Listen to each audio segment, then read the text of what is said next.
பரம்பிக்குளம் ஆடியாறு பாசன திட்ட பாசன பகுதியில் பல வாய்க்கால்கள் நீண்ட காலமாக தூர்வாரப்படாமல் இருக்கு. அது குறித்து பாசன சங்க தலைவர்களும் விவசாயிகளும் என்கிட்ட சொன்னாங்க. அவங்க கோரிக்கை ஏற்று வாய்க்கால்களை தூர்வாரும் பணிகளுக்காக இந்த ஆண்டு 10 கோடி ரூபாய் ஒதுக்கீடு செய்யப்படும். மூன்றாவது அறிவிப்பு, திருப்பூர் மாநகரத்தில் மாணவர்கள் மற்றும் இளைஞர்களுக்கு பயனளிக்கிற வகையில் நவீன வசதிகளுடன் கூடிய மாவட்ட மைய நூலக கட்டணம் 9 கோடி ரூபாய் செலவில் அமைக்கப்படும். திருப்பூர் மாநகராட்சி அமர்ஜோதி கார்டன் பகுதியில் பல்நோக்கு விளையாட்டு அரங்கம் 5 கோடி ரூபாய் செலவில் அமைக்கப்படும். நாலாவது அறிவிப்பு, காங்கேயம் ஊராட்சி ஒன்றியத்தில் குடிநீர் வழங்கலை மேம்படுத்த பரஞ்சோதி சிவன்மலை கீரனூர் ஊராட்சிகளில் 11 கோடி ரூபாய் செலவில் புதிய திட்டங்கள் செயல்படுத்தப்படும்.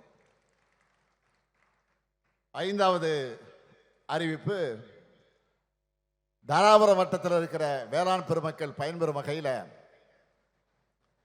நஞ்சியம்மாபாளையம் கிட்ட உப்பாற்றின் குறுக்க 7 கோடி 60 லட்சம் ரூபாய் மதிப்பிட்ட புதிய தடுப்பணை கட்டப்படும். ஆறாவது அறிவிப்பு, ஊத்துக்குடி வட்டத்தில் 6.5 கோடி ரூபாய் மதிப்பிட்ட புதிய வெண்ணெய் தயாரிக்கக்கூடிய தொழிற்சாலை அமைக்கப்படும். ஏழாவது அறிவிப்பு, உடுமலைப்பேட்டை பகுதியிலிருந்து வந்து சட்டத்துறை அமைச்சராக பதவியேற்று உடுமலைப்பேட்டை அரசு கல்லூரி அமைக்க 25 ஏக்கர் நிலம் கொடுத்தவருமான மாண்புமிகு எஸ்.ஏ. சாதிக் பாட்சாவுடைய பெயரில் தாஜ் தியேட்டர் அருகில் இருக்கக்கூடிய சாலைக்கு அவருடைய பெயர் சூட்டப்படும்.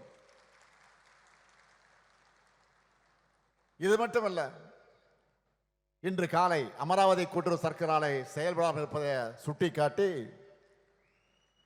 விவசாயிகள் என்னிடத்தில் மனு அளித்தார்கள்.